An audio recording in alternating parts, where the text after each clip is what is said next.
Big boss elimination update వచ్చేసింది. మొదటి వారం బేబక్క, రెండో వారం శేఖర్ భాష, మరి మూడవ వారం మీరు ఊహించిందే అబ్బాయి. అసలు ఈ వారం జరిగిన రచ్చ అంతా ఇంత కాదు. హౌస్లో బూతులు మాట్లాడటమే కాకుండా కొట్టుకోవడం, తిట్టుకోవడం, తన్నుకోవడం, లేడీ కంటెస్టెంట్స్ సహా ప్రతి ఒక్కరు కూడా హద్దులు దాటారు. ఇక అబ్బాయి అయితే తన నోటి దురుసుతో ఏకంగా బిగ్ బాస్ పై దారుణంగా సెటర్లు పేల్చాడు. బిగ్ బాస్ ని నువ్వు బిగ్ బాస్ కాదు, బయాస్డ్ బాస్, నేను మాట్లాడింది కట్ చేస్తారేమో కానీ నేను బయటకు వెళ్ళాకైనా ఇంటర్వ్యూలో ఇదే చెబుతా, నిజంగా ధమాక్ లేదు నీకు బిగ్ బాస్, ఒకటికి రూల్ ఇచ్చి ఇంకొకటికి ఇవ్వకుండా ఇదేం పనికిమాలిన గేమ్ అని నాకు అర్థం కావడం లేదు. నిద్రపోయిందా లేక గతం ఏమైనా మర్చిపోయిందా? బొక్కలో ట్విస్ట్లు నువ్వు, లిమిట్లెస్ బయాస్డ్ బిగ్ బాస్ అంటూ అబ్బాయి ఇష్టం వచ్చినట్లు మాట్లాడేశాడు. మరి బిగ్ బాస్ కి స్పాట్ లోనే కాలిపోయింది. అబ్బాయిని ఇప్పటికిప్పుడే వెళ్ళిపోమని చెప్పారు బిగ్ బాస్. ఇక్కడ మరో విషయం ఏమిటంటే బిగ్ బాస్ అంటుంది తనను కాదట, ఎవరినోనట, అది తనకే తెలియదట. అది అబ్బాయి పరిస్థితి. సరే ఏమైనా గేమ్ ఆడా అంటే ఆడేవాళ్ళని కూడా ఆడనివ్వలేదు. వెళ్ళి సైలెంట్ గా ఓ మూల కూర్చున్నాడు. అంత చేతకానివాడు మళ్ళీ క్లాన్ చీఫ్ అట. ఇక నాగార్జున కూడా అబ్బాయికి ఇచ్చి పారేశారు. ఇమ్మీడియట్ గా హౌస్ లో నుంచి బయటకు పమ్మని మొహం మీద చెప్పేశారు నాగార్జున. అతను అన్న మాటలని అతనికే స్క్రీన్ పై చూపించారు. మొత్తానికి హౌస్ ని షేక్ చేసేసింది రెడ్ కార్డ్. అయితే ఇక్కడ అబ్బాయి బ్రతిమలాడుకున్నా కూడా ప్రయోజనం లేకుండా పోయింది. ఇక్కడ టాక్ ఏంటంటే అబ్బాయిని బయటకు నెట్టేశారు. ఎలిమినేషన్ కూడా ఇక్కడ జరిగింది. అయితే ఇక్కడే ఓ ట్విస్ట్ ఉంది. అదే ఇక్కడ డబుల్ ఎలిమినేషన్.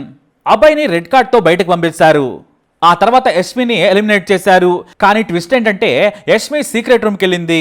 దాదాపుగా 1-2 వారాలు ఆమె సీక్రెట్ రూమ్ లోనే ఉంటుంది. ఎందుకంటే యష్మి స్ట్రాంగ్ కంటెస్టెంట్. ఆమె గేమ్స్ లో గట్టిగానే పోరాడుతుంది. కానీ జనాలకు నచ్చుతుందంటే మాత్రం అది బిగ్ బాస్ కనవసరం.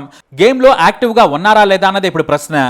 వాస్తవానికి ఈసారి అబ్బాయి వెళ్లాల్సిన అవసరం లేదు. తన నోటి దోల వల్లే బయటకు వెళ్తున్నాడు. అబ్బాయితో సహా రేస్ లో ఉన్నది పృథ్వీ అలాగే యష్మి. పృథ్వీ బ్రెయిన్ వాడకపోయినా కూడా గేమ్లో చాలా అగ్రెసివ్ పందాలు విసిగిస్తున్నాడు. అతని గేమ్ చూసి మాత్రం అతనికి ఓట్లు వేయడం లేదు. అతని అగ్రెసివ్ ఎవరికి నచ్చడం లేదు. కానీ బిగ్ బాస్కి అలాంటి క్యారెక్టర్లే కావాలి. యష్మి కన్నింగ్నెస్ కావాల్సిందే, ఆమె అరుపులు ఉండాల్సిందే. ఆమె మాట తీరు మాత్రం జనాలకు పెద్దగా నచ్చడం లేదు. అయినా సరే బిగ్ బాస్కి అలాంటి వాళ్లే కావాలి.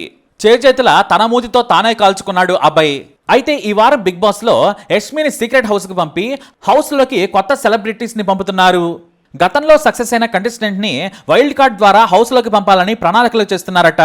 ఇక వారెవరంటే హరితేజ అలాగే ముక్క అవినాష్. మొదటగా సీజన్ 1 ఫైనలిస్ట్ హరితేజను సంప్రదించగా ఆమె ఓకే అన్నారు. బిగ్ బాస్ 1 లో హరితేజ 3వ స్థానంలో నిలిచింది. ఈమె ఫైర్ బ్రాండ్ అని చెప్పొచ్చు. అలాగే సీజన్ 4 లో కూడా వైల్డ్ కార్డ్ ఎంట్రీ ఇచ్చాడు జబర్దస్త్ అవినాష్. ఇప్పుడు మరోసారి హౌస్ లోకి వచ్చేందుకు ఆసక్తి చూపుతున్నాడట. అవినాష్ మంచి ఎంటర్టైనర్. జోక్స్ తో పాటు తన బాడీ లాంగ్వేజ్ తో నాన్ స్టాప్ గా ఎంటర్టైన్ చేస్తాడు. గతంలో కూడా అవినాష్ 10 వారాలకు పైగా హౌస్ లో ఉన్నాడు. ఇక వీరిద్దరితో పాటు రోహిణి కూడా వస్తుందని టాక్. ఈమె కూడా మాజీ కంటెస్టెంట్. సీజన్ 3 లో పాల్గొంది. నటిగా జబర్దస్త్ కమెడియన్ గా రోహిణి ఫుల్ బిజీ. అయితే ఆమె గురించి సరైన అప్డేట్ లేదు. కానీ వీరిద్దరూ మాత్రం వైల్డ్ కార్డ్ ద్వారా ఎంట్రీ ఇవ్వబోతున్నారు. మొత్తానికైతే ఈ వారం double elimination. Yashmi secret room లోకి, అలాగే అభయ్ మాత్రం బయటకి. మరి ఈ వారం బిగ్ బాస్ అప్డేట్ పై మీ అభిప్రాయాన్ని కమెంట్ ద్వారా తెలియజేయండి. ఈ వీడియో అప్డేట్స్ కోసం మై ఛానల్ ఫాలో అవ్వండి. అలాగే తప్పకుండా సబ్స్క్రైబ్ చేసుకోండి.